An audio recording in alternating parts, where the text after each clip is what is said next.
नमस्कार दोस्तों, स्वागत है आपका आपके अपने YouTube channel the AQ traders में। आज हम इस वीडियो में बात करेंगे दोस्तों निफ्टी के इम्पोर्टेंट वीकली एनालिसिस के बारे में। और एक हमने रिपोर्ट स्टडी किया है दोस्तों, उस डेटा को हम आपके साथ शेयर करेंगे, उस एनालिसिस को हम आपके साथ शेयर करेंगे और हम ये जानने की कोशिश करेंगे कि उस एनालिसिस के बिहाफ पर निफ्टी के वीकली सेटअप में हम कैसे ट्रेड कर सकते हैं। तो आगे बढ़ने से पहले दोस्तों एक डिस्क्लेमर है कि जो भी हमने एनालिसिस किया है वो एक लर्निंग पर्पस के लिए है। आप इस एनालिसिस के बिहाफ पर ट्रेड लेते हैं तो वो प्रॉफिट एंड लॉस आप खुद रेस्पॉन्सिबल होंगे, हम उसके लिए रेस्पॉन्सिबल नहीं होंगे। आप हमारे एनालिसिस से एग्री भी हो सकते हैं और डिसएग्री भी हो सकते हैं। दोस्तों वीकली एक्सपायरी निफ्टी की मई 2016 में शुरू हुई थी और आज जबकि मैं ये वीडियो रिकॉर्ड कर रहा हूं तो ऑलमोस्ट निफ्टी की 204 वीकली एक्सपायरीज कंप्लीट हो चुकी हैं। और 204 वीकली एक्सपायरीज के डेटा को ही हमने दोस्तों स्टडी किया है। क्या पैटर्न हमने स्टडी किया है, कैसे हमने उसे एनालिसिस किया है, वो मैं आपको बताऊंगा। और आप यदि अपने बिहाफ पर भी करना चाहें तो किस तरीके से आप कर सकते हैं वो भी मैं इस वीडियो में आपको बता रहा हूं। दोस्तों हमने क्या एनालिसिस किया है, बेसिकली हमने दोस्तों एनगल्फिंग पैटर्न पता लगाने की कोशिश की है। एनगल्फिंग पैटर्न का मतलब होता है कि करंट वीक की जो कैंडल है, यदि पिछले वीक की कैंडल के हाई लो को अगर कवर कर लेती है तो वो करंट वीक की कैंडल एनगल्फिंग कैंडल होती है।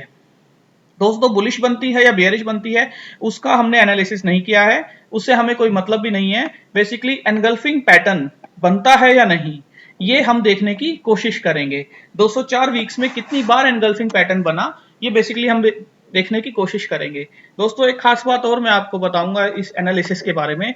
निफ्टी की वीकली एक्सपायरी बेसिकली थर्सडे को हो जाती है और जो हमारे पास डेटा होता है, कैंडल स्टिक का डेटा होता है वीकली एनएससी की वेबसाइट पर या किसी भी वेबसाइट पर, वो बेसिकली मंडे से फ्राइडे तक के लिए होता है। निफ्टी के जो वीकली जो भी चार्टिंग सॉफ्टवेयर्स यूज करते हैं निफ्टी के वीकली मंडे से फ्राइडे तक यूज करते हैं। और दोस्तों हमने इस एनालिसिस में फ्राइडे से थर्सडे को एक वीक कंसीडर किया है। तो आगे का डेटा एनालिसिस यदि मैं वीक बोलता हूं तो उसका मतलब रहेगा फ्राइडे से थर्सडे। अगर थर्सडे छुट्टी का दिन है तो वेडनेसडे वीकली एक्सपायरी रहेगा। दोस्तों एनगल्फिंग पैटर्न क्या होता है, देखिए जैसे ये मैं आपको एग्जांपल के तौर पे समझा रहा हूं, यहां अभी कोई एनगल्फिंग पैटर्न हमें नजर नहीं आ रहा है। जैसे आप मान लीजिए अगर ये कैंडल का हाई लो बना 8678 और 8055, हाई तो इस अगली अगली ग्रीन कैंडल ने हाई तो इसका मार्क कर दिया है, लेकिन यदि ये ग्रीन कैंडल इसके लो को भी मार्क कर पाती, यदि ये ग्रीन कैंडल इसके लो को भी मार्क कर पाती तो ये एक एनगल्फिंग पैटर्न होता। बेसिकली दोस्तों ये देखिए, यहां देखिए ये एक एनगल्फिंग पैटर्न है।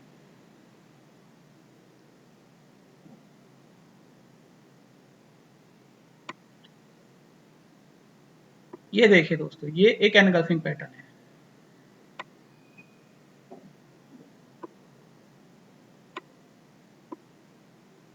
ये एक एनगल्फिंग पैटर्न है।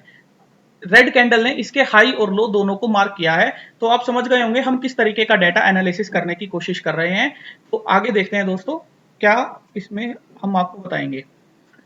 निफ्टी में हमने ओएचएलसी डेटा यानी open high low close data Nifty का एनएससी की वेबसाइट से डाउनलोड किया और उसे एक्सेल में पेस्ट किया। उसे दोस्तों वीकली एक्सपायरी के हिसाब से मार्क किया। वीकली एक्सपायरी के हिसाब से मार्क करने का मतलब दोस्तों फ्राइडे से थर्सडे तक के लिए हमने उसे मार्क किया। फिर हमने उसमें वीकली हाई लो एक्सेल में हाई और लो के फॉर्मूले के अकॉर्डिंग हमने उसमें कैलकुलेट किया। और उसके बाद एनगल्फ पैटर्न का एक्सेल में फॉर्मूला लगाया जो कि होता है current high minus previous high और प्रीवियस लो माइनस करंट लो। और यदि ये दोनों वैल्यूज पॉजिटिव आती हैं दोस्तों तो मैं इस जो डेटा हमें चाहिए वो डेटा हमें वैसे मिल जाता है। बेसिकली मैं आपको समझाने की कोशिश करता हूं एक्सेल में। मान लीजिए दोस्तों ये मैंने अभी निफ्टी का वीकली डेटा लिया है। निफ्टी का वीकली डेटा मैंने यहाँ अब सॉरी निफ्टी का ये मंथ का डेटा मैंने लिया है 30 मार्च के बाद, अभी डाउनलोड किया है। निफ्टी का ओपन हाई लो क्लोज है। मान लीजिए इस तरीके से आपने ये डेटा अगर ले लिया है, मैं आपको बता देता हूँ ये डेटा कहाँ से लिया है। एनएससी की वेबसाइट में हिस्टोरिकल इंडेक्स डेटा में दोस्तों निफ्टी 50 में हमने ये टाइम पीरियड डाल के डेटा डाउनलोड किया है 2016 से। दोस्तों इसकी खास बात ये है कि यहाँ आप 365 डेज का डेटा ही डाउनलोड कर सकते हैं। यदि 366 डेज भी होते हैं तो आपको एक दिन कम करना पड़ेगा और उसके बाद ये एनुअल डेटा ही आपको 365 डेज का डाउनलोड करने देगा। और इस तरीके से आप 4 बार में ये डेटा डाउनलोड कर सकते हैं 2016 से 2020 तक का।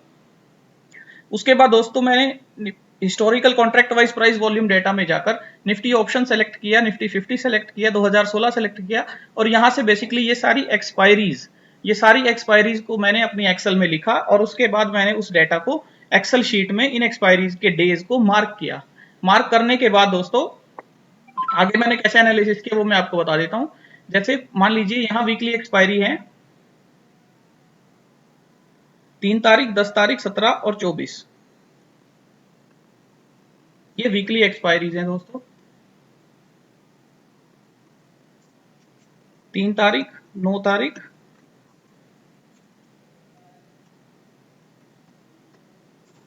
17 और ये 23। सॉरी, यहां कुछ गड़बड़ हुई है। एक एक यहां कुछ गड़बड़ हुई है। ये एक्सपायरीज है दोस्तों वेडनेसडे की, फिर थर्सडे की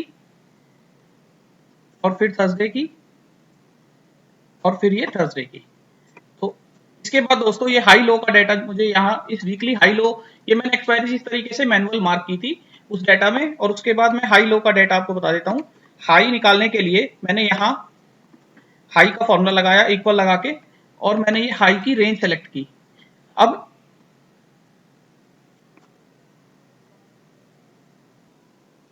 दोस्तों क्षमा चाहूंगा, ये कुछ करेक्शन थी, ये फॉर्मूला हाई का नहीं लगना था, ये फॉर्मूला लार्ज और स्मॉल का लगना था, तो वो मैंने करेक्ट किया है और अब मैं आपको बता देता हूँ। बेसिकली मैंने क्या किया है, ये डेटा डाउनलोड करने के बाद मैं आपको बता देता हूँ। यहाँ मैंने लार्ज का फॉर्मूला लगाया, देखिए यहाँ आपको नजर आ रहा होगा लार्ज का फॉर्मूला लगाया है। जैसे हमने यहाँ लार्ज का फॉर्मूला लगाया, हमने रो सेलेक्ट की हाई में, हमने पूरी रेंज सेलेक्ट की और उसके बाद कोमा के बाद 1 लिख के क्लोज करके ये मैंने फॉर्मूला लगा दिया। अब देखिए 8678.3 आया, यानी इन तीनों में जो सबसे हाईएस्ट नंबर था वो मेरे पास आ गया। इसी तरह दोस्तों मैंने यहाँ स्मॉल का फॉर्मूला लगाया और स्मॉल में लो की रेंज सेलेक्ट की, तो इन तीनों में जो सबसे छोटा नंबर है 8198 वो यहाँ आ गया। इसी तरह दोस्तों ये रेंज यहाँ 9131, इन देखिए इस फ्राइडे से लेकर इस थर्सडे तक जो सबसे बड़ा नंबर है 9131 वो यहाँ आ गया और सेम जो सबसे छोटा नंबर है वो स्मॉल का फॉर्मूला लगाने से यहाँ आ गया। इस तरीके से दोस्तों हमने आगे हाई और लो पता कर लिए कि वीकली में हाई और लो कहाँ थे। हाई और लो पता करने के बाद दोस्तों हम अपनी अगली शीट में चलते हैं। इस तरह से इस डेटा को बना लिया, हाई और लो के डेटा को डेट के साथ कि ये वीकली एक्सपायरी की डेट्स हैं और हाई और लो का ये डेटा है। इसके बाद दोस्तों एक फॉर्मूला लगाया कि एनगल्फिंग पैटर्न पता लगाने के लिए, देखिए मान लीजिए प्रीवियस हाई अगर आपका C2 रो के अंदर है, C2 रो में प्रीवियस हाई है और करंट हाई मान लीजिए C3 में है। इसी तरह D2 रो में अगर प्रीवियस लो है और करंट लो आपका D3 रो में है, तो आपको एनगल्फिंग पैटर्न पता लगाने के लिए जो आपका करंट वीक का हाई है वो आपके प्रीवियस वीक करंट वीक का जो हाई है वो प्रीवियस वीक के हाई से बड़ा होगा, यानी C3 माइनस C2। इसी तरह जो करंट वीक का लो है वो प्रीवियस वीक के लो से कम होगा, यानी प्रीवियस वीक का जो लो होगा वो करंट वीक के लो से हाई होगा। तो हमने D2 माइनस D3 कर दिया। बेसिकली दोस्तों ये दोनों वैल्यूज, एक C3 is greater than C2 का फॉर्मूला यहां लगाया है और D2 is greater than D3 का फॉर्मूला यहां लगाया है। ये ग्रेटर का फॉर्मूला लगाया दोस्तों। तो दोनों में यदि ट्रू आता है, इसके बाद आप यहां फिल्टर लगा सकते हैं। फिल्टर लगाने के बाद दोस्तों दोनों में यदि ट्रू आता है तो ये डेट्स आपको एनगल्फिंग पैटर्न की मिल जाएंगी। इस तरीके से आप पता लगा सकते हैं हिस्टोरिकल डेटा में कि एनगल्फिंग पैटर्न्स कहां कहां बने थे। बेसिकली मैंने ये पता किया और उसके बाद क्या कंक्लूजन आया वो मैं आपको बता देता हूं।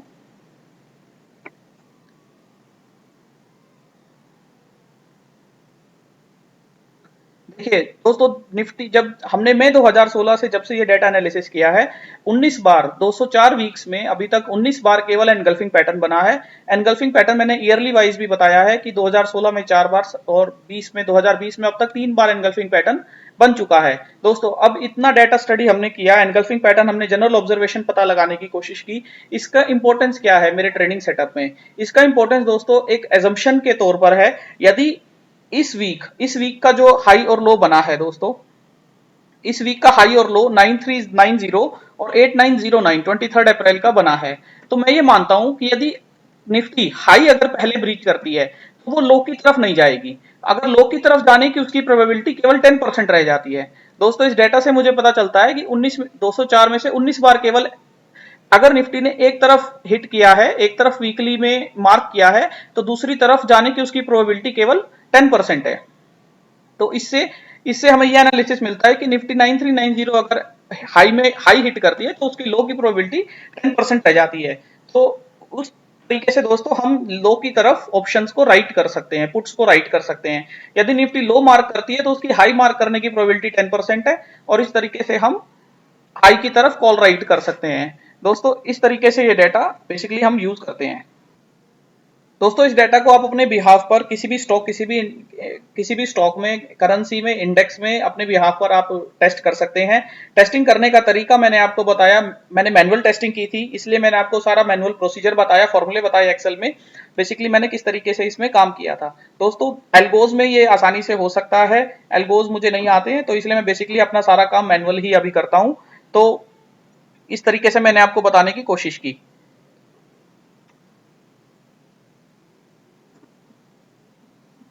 धन्यवाद दोस्तों। आगे अगर आपकी कोई क्वेरी हो तो मुझे बताइएगा, आप हमें मेल कर सकते हैं theaccutrader@gmail.com पर, फॉलो कर सकते हैं द एक्यू ट्रेडर्स पर, और कोई भी आगे इस तरह के नए एनालिसिस होंगे मैं आपके साथ शेयर करता रहूंगा। Thank you for watching.